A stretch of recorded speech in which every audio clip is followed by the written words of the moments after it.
Hi there, this is Dr. Stuart Yachts from Bannockburn Chiropractic and Physical Therapy. Today we're going to show you how we diagnose some of our patients with Achilles tendonitis. Last week we talked about some of the causes. Next week we're going to show you how to treat it. But today we're going to show you several ways that we can diagnose Achilles tendonitis.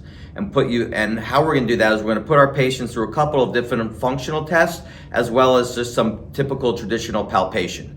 So the first thing we're going to do is we're going to have our patient do a squat. So first, we're going to have him put his feet shoulder width apart.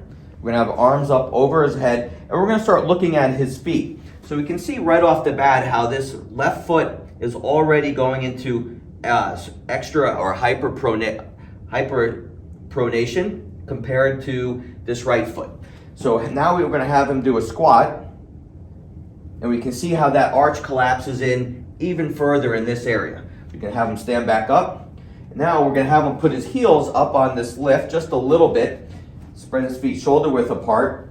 And what this is going to now do is take the gastroc out of the situation as well as the soleus, shorten up those Achilles, and we're going to see, we're going to do a squat again, how that foot is maintained a little bit better into neutral, which means that the Achilles tendon in his calf is playing a function at that improper foot biomechanics that we talked about as one of the common causes. So the second way that we're going to check out for Achilles tendonitis is by palpation. So we're going to come in and palpate and squeeze this area. Typically with someone who has an acute tendonitis or that inflammation, this area is going to be super painful for them.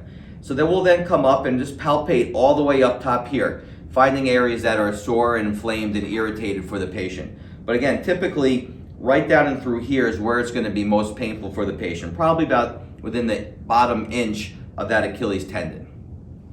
Well, another way that we can do it is by palpating and just what we call dorsiflexing or bending the foot up this way, stretching out the calf muscles and to feel where there's tightness as well as to see if this is painful for them as well.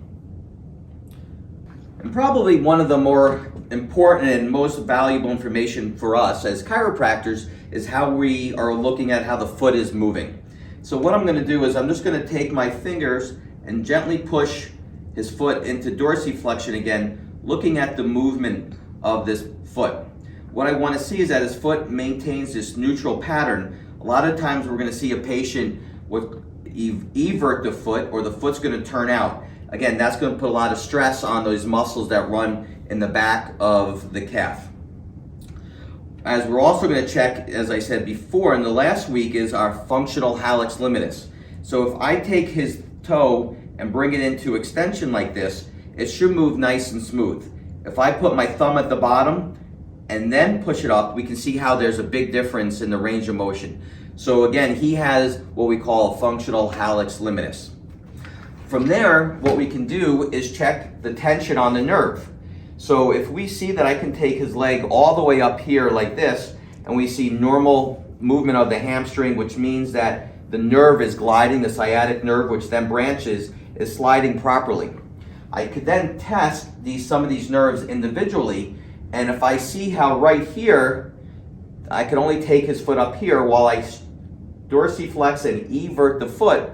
That's putting tension on the tibial nerve, showing me that there's tension on that nerve, and that may be where the common one of the causes of that nerve is, and that's going to cause tightness of the hamstring, and that's going to cause tightness of the calf, again leading to Achilles tendonitis.